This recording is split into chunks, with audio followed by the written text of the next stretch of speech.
رب اشرح لي صدري ويسر لي أمري واحلل عقدة من لساني يفقهوا قولي ربنا زدنا علما. அஸ்ஸலாமு அலைக்கும் வரஹ்மத்துல்லாஹி வபரகாத்துஹு. வெல்கம் டு கீரு ஜன்னாயம். தஸ்னிமலர் எப்படி இருக்கீங்க? நல்லா இருக்கீங்களா? அல்ஹம்துலில்லாஹ். வீடியோக்குள்ளே போகிறதுக்கு முன்னாடி நான் லாஸ்ட் வீடியோவில் கேட்ட கொஷனுக்கு ஆன்சர் என்னன்னு பார்க்கலாம். நான் என்ன கொஷின் கேட்டேன்? மரியம் அலைஹிஸ்ஸலாம் அவர்கள் பிரசவ வேதனையின் போது எந்த மரத்தின் கீழ் இருந்தார்கள்? இதுக்கான ஆன்சர் பேர்ச்சை மரம். ஒரு மனிதனை கஷ்டத்திற்கு உள்ளாக்கும் விஷயங்களில் முக்கியமானது கடன்.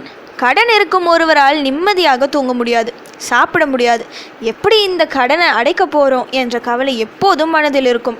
இதனால் மனதும் பாதிக்கப்படும், உடலும் பாதிக்கப்படும். நபி ஸல்லல்லாஹு அலைஹி வஸல்லம் அவர்கள் ஒருவருக்கு கடன் இருந்து அவர் அந்த நிலையிலேயே இறந்து விட்டால் அவரது கடனுக்கு பொறுப்பேற்கும் வரை ஜனாசா தொழுகை நடத்த மாட்டார்கள். மொத்தத்தில் கடன் இந்த உலக வாழ்க்கையின் நிம்மதியையும் கெடுத்துவிடும், மறுமையின் நிம்மதியையும் கெடுத்துவிடும். சஹாபாக்கள் காலத்திலும் இந்த கடனால் பலர் அவதிப்பட்டார்கள். அப்போதெல்லாம் அவர்கள் நபி ஸல்லல்லாஹு அலைஹி வஸல்லம் அவர்களிடம் சென்று இதற்கான வழியை கேட்பார்கள். இதேபோல் ஒரு சமயம் சஹாபா ஒருவர் தொழுகை இல்லாத நேரத்தில் பள்ளிவாசலில் அமர்ந்திருந்தார்கள். அதை பார்த்த நபி ஸல்லல்லாஹு அலைஹி வஸல்லம் அவர்கள் காரணத்தை கேட்டார்கள். அப்போது அவர்கள், நிறைய கடன் உள்ளது, எப்படி அடைக்கப் போகிறேன் என தெரியவில்லை என மிகுந்த கவலையுடன் சொன்னார்கள்.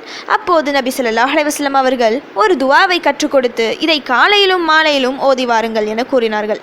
அதன்படி அந்த சஹாபாவும் இதை தினமும் ஓத அவர்களின் அனைத்து கடன்களும் நீங்கியது.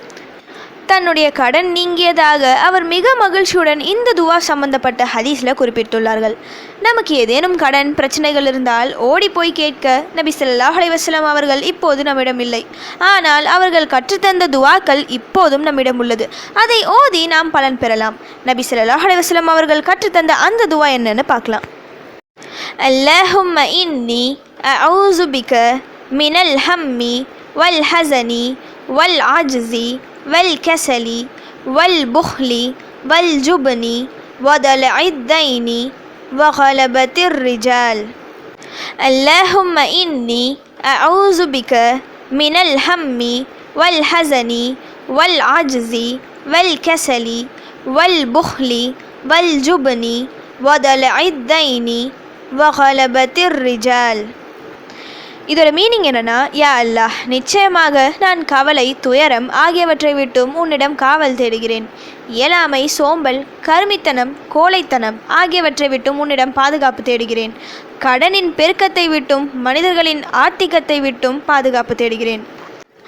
இந்த துவா கடன் தீர மட்டுமல்ல, கவலை, இயலாமை, சோம்பல், கஞ்சத்தனம், கோழைத்தனம், மேலும் கடன் பெருகுவது, பிற மனிதர்கள் நம் மீது செலுத்தும் ஆதிக்கம் இவற்றை விட்டும் பாதுகாப்பு தருகிறது.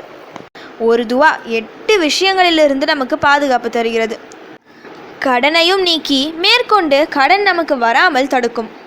மனதில் உள்ள கவலை எது சம்பந்தமாக நாம் கவலைப்பட்டாலும் சரி, அதிலிருந்து ஒரு ரிலீஃப் கிடைக்கும். இயலாமை என்பது மனம் மற்றும் உடல் சம்பந்தப்பட்டது.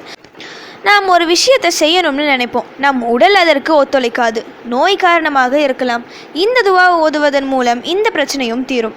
சோம்பல் காரணமாக நிறைய பேர் கடமையான தொழுகையை கூட விட்டுடுவாங்க. குர்ஆன் ஓதாம, திக்ர்கள் எடுக்காம, சோம்பலாக இருந்து மேற்கொண்ட அமல்களை செய்யாமல் வீணாக்கி விடுவார்கள். இந்த துவா ஓதுவதன் மூலம் அந்த சோம்பல் நீங்கி இன்னும் நிறைய அமல்கள் செய்யும் வாய்ப்பு கிடைக்கும்.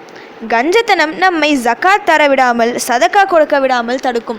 அதிலிருந்தும் நம்மை இந்த துவா காப்பாற்றும். பிறருக்கு நடக்கும் அநீதியை தட்டி கேட்க விடாமல் நமக்குள் இருக்கும் கோழைத்தனம் தடுத்துவிடும். நல்லவற்றிற்கு குரல் கொடுக்க முடியாமல் போய்விடும். அதிலிருந்தும் இந்த துவா நம்மை பாதுகாக்கும்.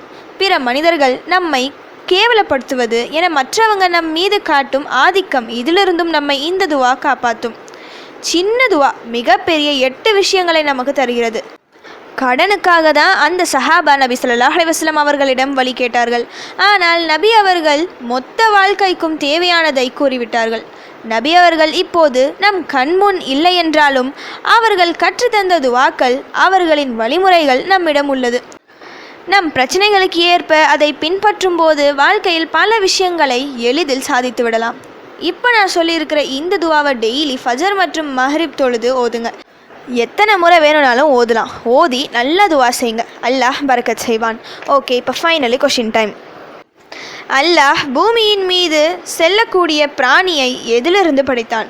இதுதான் இன்றைக்கான கொஷின். இதுக்கு உங்களுக்கு ஆன்சர் தெரிஞ்சால் ப்ளீஸ் கமெண்ட் பண்ணுங்கள். அப்படி இல்லைனா ப்ளீஸ் வெயிட் பண்ணுங்கள், நான் நெக்ஸ்ட் வீடியோ போஸ்ட் பண்ணுற வரைக்கும். சுபஹான ரப்பிக ரப்பில் இஸ்ஸத்தி அம்மா யசிஃபூன வஸ்ஸலாமு அலல் முர்சலீன் வல்ஹம்துலில்லாஹி ரப்பில் ஆலமீன்.